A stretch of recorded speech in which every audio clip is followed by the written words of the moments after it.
Samyutta Nikaya, SN. Translated by Bhikkhu Sujato. SUTTA-central.net. 022, SN.7.11-SN.7.22, SN.7.11. With Bharadvaja the farmer. So I have heard. At one time the Buddha was staying in the land of the Magadhans in the southern hills near the Brahmin village of Akanala.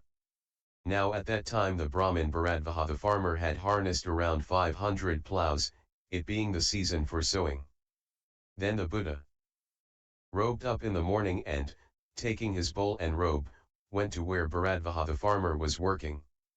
Now at that time Bharadvaja the farmer was distributing food. Then the Buddha went to where the distribution was taking place and stood to one side. Bharadvaja the farmer saw him standing for alms and said to him, I plow and sow, ascetic, and then I eat. You too should plow and sow, then you may eat. I too plow and sow, Brahmin, and then I eat. I don't see Master Gotama with a yoke or plowshare or goad or oxen, yet he says, I too plow and sow, Brahmin, and then I eat. Then Bharadvaja the farmer addressed the Buddha in verse. You claim to be a farmer. But I don't see your plow. If you're a farmer, declare to me. How are we to understand your farming? Faith is my seed, austerity my rain. And wisdom is my yoke and plow. Conscience is my pole, mind my strap. Mindfulness my plowshare and goad. Guarded in body and speech. I restrict my intake of food. I use truth as my scythe. And gentleness is my release. Energy is my beast of burden.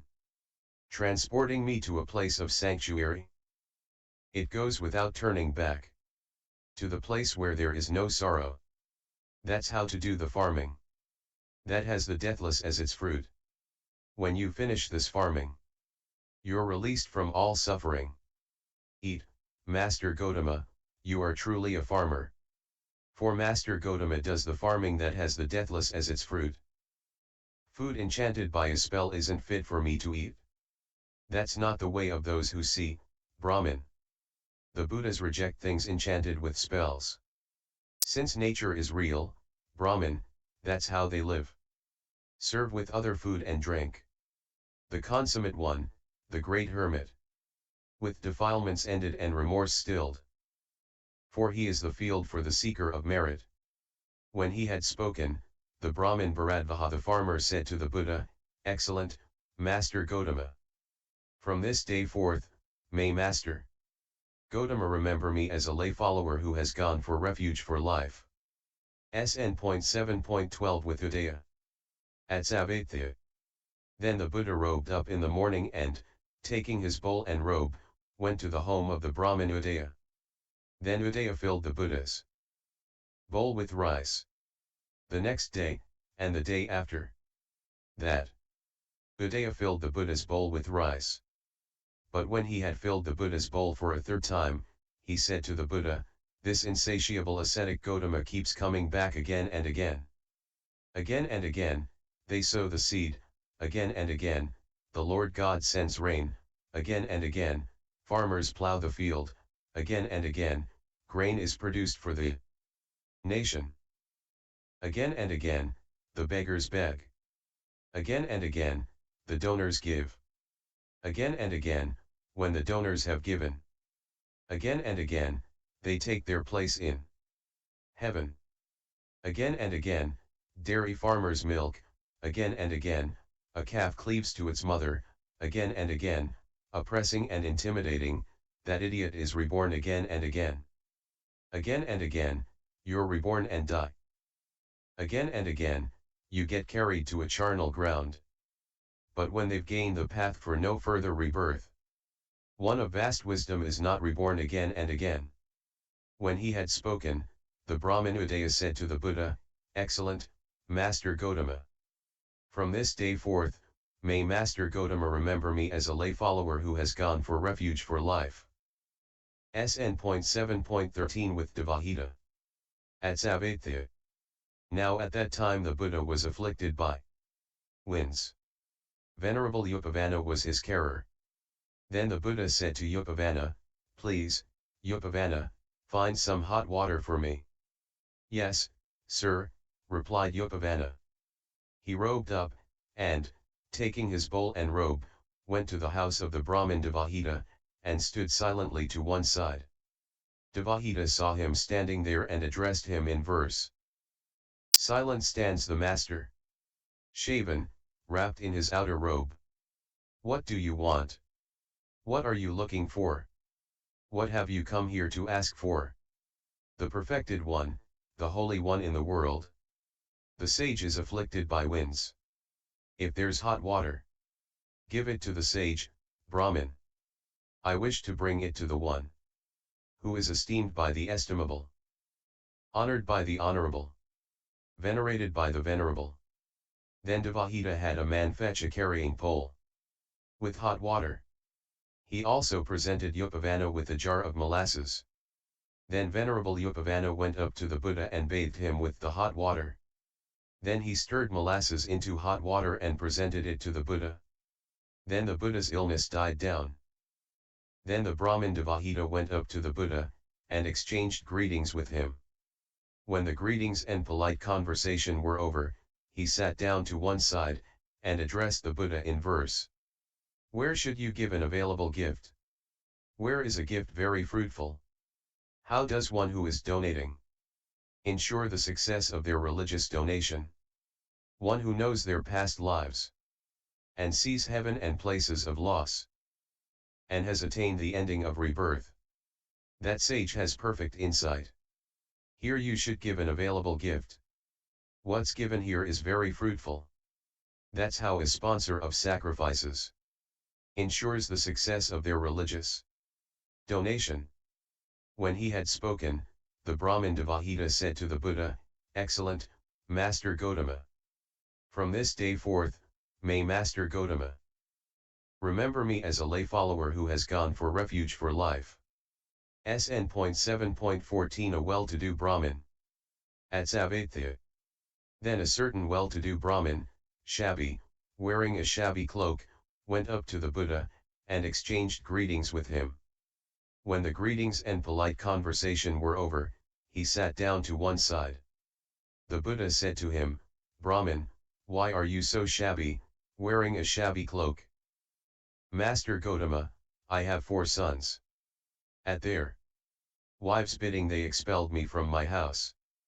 Well then, Brahmin, memorize these verses and recite them to your sons when you are all seated in the council hall with a large crowd. I was overjoyed when they were born, and wished for them the very best. But at their wives' bidding they chased me out, like hounds after hogs. It turns out they're wicked, those nasty men. Though they called me their dear old dad, they're monsters in the shape of sons, throwing me out as I've grown old, like an old, useless horse, led away from its fodder. The elderly father of those kids begs for alms at others' homes. Even my staff is better than those disobedient sons, for it wards off a wild bull, and even a wild dog. It goes before me in the dark. In deep waters it supports me, by the wonderful power of this staff. When I stumble, I stand firm again. Having memorized those verses in the Buddha's presence, the Brahmin recited them to his sons when they were all seated in the council hall with a large crowd. Then the Brahmin's sons led him back home, bathed him, and each clothed him with a fine pair of garments. Then the Brahmin, taking 1 pair of garments, went to the Buddha and exchanged greetings with him. When the greetings and polite conversation were over, he sat down to one side and said to the Buddha, Master Gotama, we Brahmins seek a fee for our teacher. May Master Gotama please accept my teacher's fee. So the Buddha accepted it out of compassion. Then the well-to-do Brahmin said to the Buddha, Excellent, Master Gotama. From this day forth, may Master Gotama remember me as a lay follower who has gone for refuge for life. SN.7.15 Stuck Up at Savatthi. Now at that time a Brahmin named Stuck Up was residing in Savatthi. He didn't bow to his mother or father, his teacher, or his oldest brother. Now, at that time the Buddha was teaching Dhamma, surrounded by a large assembly. Then stuck-up thought, the ascetic Gotama is teaching Dhamma, surrounded by a large assembly. Why don't I approach him? If he speaks to me, I'll speak to him. But if he doesn't speak, neither will I. Then the Brahmin stuck-up went up to the Buddha, and stood silently to one side. But the Buddha didn't speak to him. Then stuck-up thought, this ascetic Gotama knows nothing. And he wanted to go back from there right away. Then the Buddha, knowing what stuck-up was thinking, addressed him in verse. It's not good to foster conceit. If you want what's good for you, Brahmin, you should foster the goal which brought you here. Then stuck-up thought, the ascetic Gotama knows my mind. He bowed with his head to the Buddha's feet, caressing them and covering them with kisses, and pronounced his name, Master Gotama, I am stuck-up. I am stuck-up. Then that assembly was stunned. It's incredible, it's amazing. This Brahmin stuck-up doesn't bow to his mother or father, his teacher, or his oldest brother. Yet he shows such utmost devotion to the ascetic Gotama.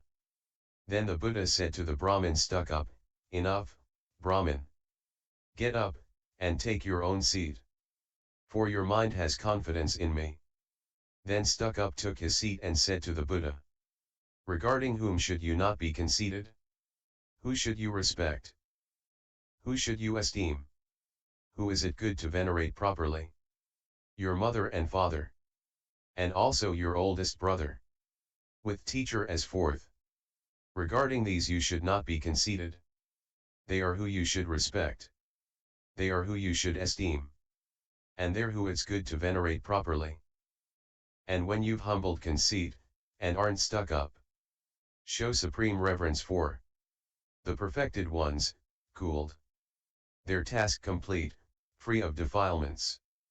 When he had spoken, the Brahmin stuck-up said to the Buddha, excellent, Master Gotama. From this day forth, may Master Gotama remember me as a lay follower who has gone for refuge for life. SN.7.16 The Contrafile. At Savatthi. Now at that time a Brahmin named Contrafile, who loved contradiction, was residing in Savatthi.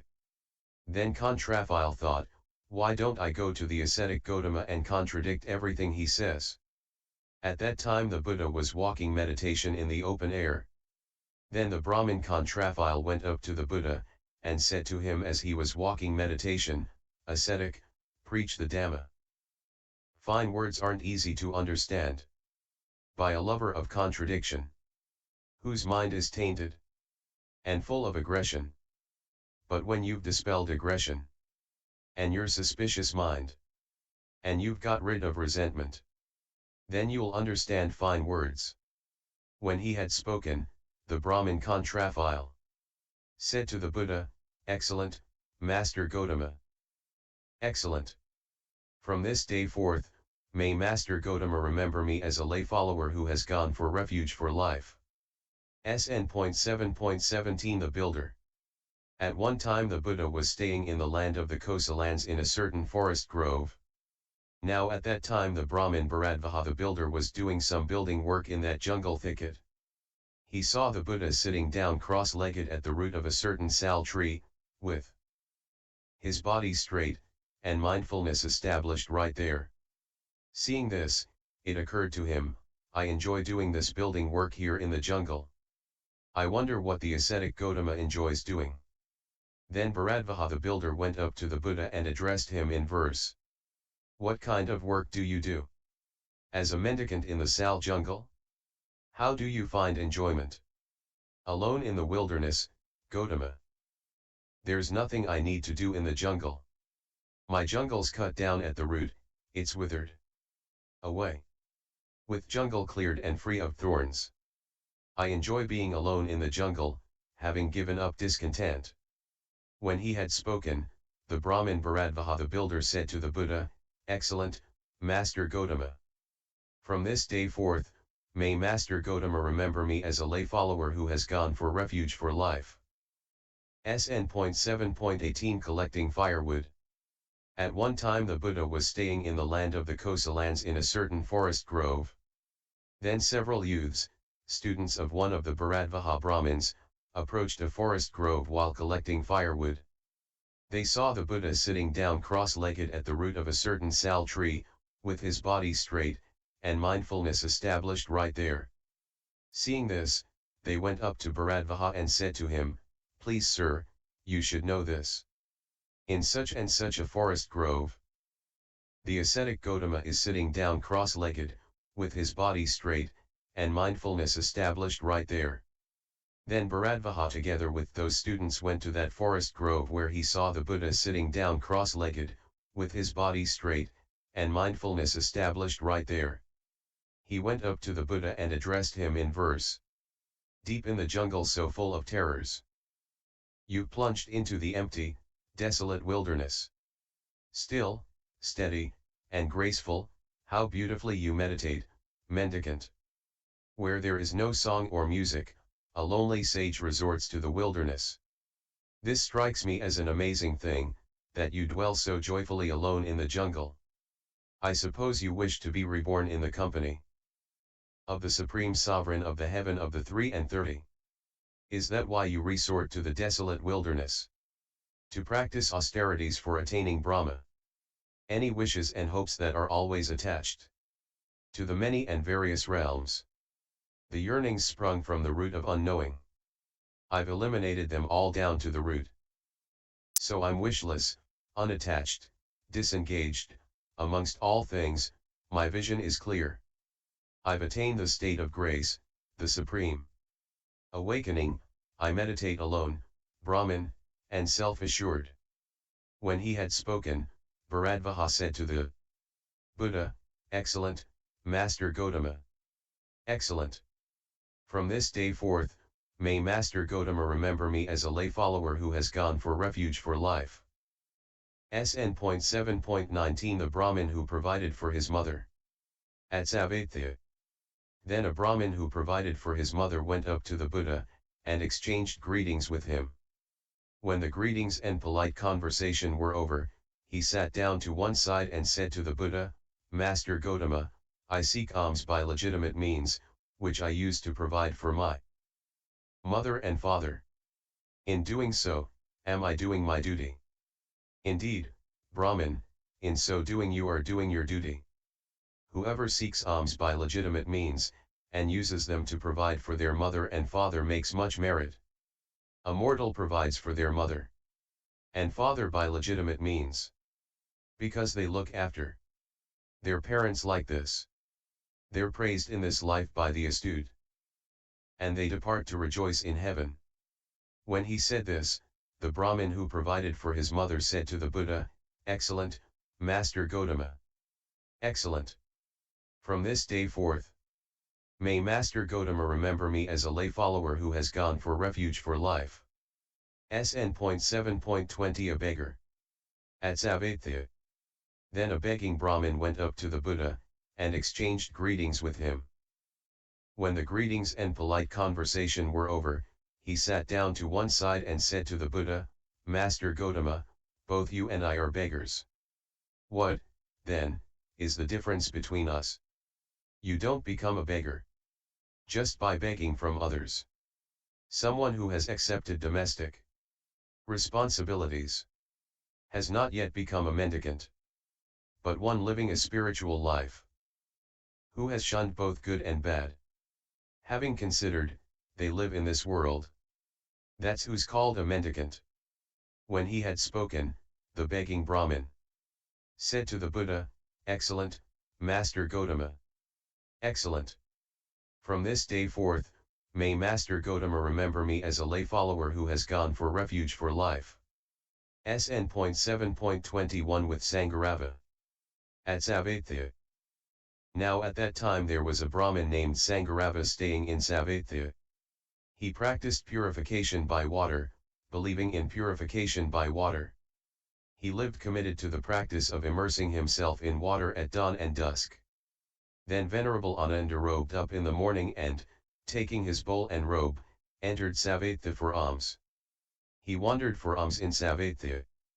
After the meal, on his return from alms round, he went to the Buddha, bowed, sat down to one side, and said to him, "Sir, there is a Brahmin named Sangharava staying in Savatthi. He practices purification by water, believing in purification by water. He lives committed to the practice of immersing himself in water at dawn and dusk. Please visit him at his home out of compassion." The Buddha consented in silence. Then the Buddha robed up in the morning and, taking his bowl and robe, went to the home of the Brahmin Sangharava, and sat down on the seat spread out. Then the Brahmin Sangharava went up to the Buddha, and exchanged greetings with him. When the greetings and polite conversation were over, he sat down to one side. The Buddha said to him, "Is it really true, Brahmin, that you practice purification by water, believing in purification by water, that you live committed to the practice of immersing yourself in water at dawn and dusk?" "Yes, Master Gotama." "But Brahmin, for what reason do you practice purification by water?" "It's because, Master Gotama, whatever bad deeds I've done during the day I wash off by bathing at dusk, and whatever bad deeds I've done during the night, I wash off by bathing at dawn. That's the reason why I practice purification by water. The teaching is a lake with shores of ethics, Brahmin. Unclouded, praised by the fine to the good. There the knowledge masters go to bathe, and cross to the far shore without getting wet." When he had spoken, Sangharava said to the Buddha, "Excellent, Master Gotama. Excellent. From this day forth, may Master Gotama remember me as a lay follower who has gone for refuge for life." SN.7.11 at Kamadasa. So I have heard. At one time the Buddha was staying in the land of the Sakyans, where they have a town named Kamadasa. Then the Buddha robed up in the morning and, taking his bowl and robe, entered Kamadasa for alms. Now at that time the Brahmins and householders of Kamadasa were gathered in the council hall for some business, while a gentle rain drizzled down. Then the Buddha approached that council. The Brahmins and householders saw the Buddha coming off in the distance, and said, "Who are these shavelings, these fake ascetics? Don't they understand the council rules?"